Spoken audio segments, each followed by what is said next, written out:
Empathy. Thinking, feeling and understanding like an individual experiencing a negative situation.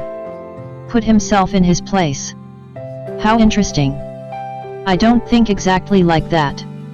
Because if a person does not encounter similar situations, I think it will be impossible or limited to think like a person experiencing a negative situation, to understand and feel what he feels.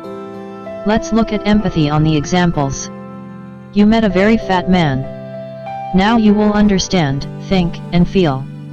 It is impossible to think like that fat person, to feel that weight. Only a fat person can know the difficulty of living with this weight.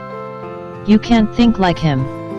You don't know how that person has difficulty with his weight and how his weight affects health.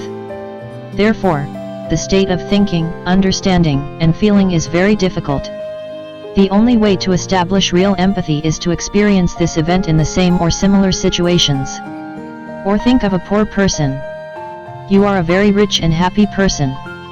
No food, no money, no home, and no beautiful clothes. Now it is really difficult to wait for such a person to understand and think of him. Have you heard that factory owners in Japan are working in sub-professions once a month?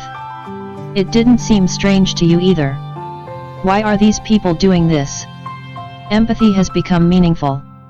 If it's true, I love these points of view.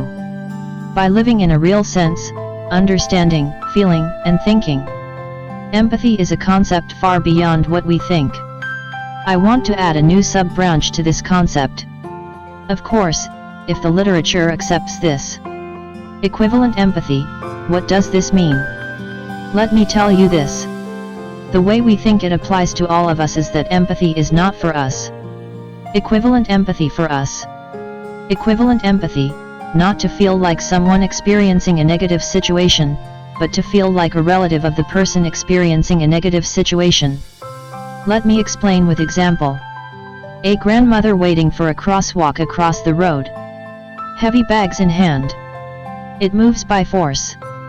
We all carried something heavy. You can think and feel how your arms hurt. Now we have established beautiful empathy.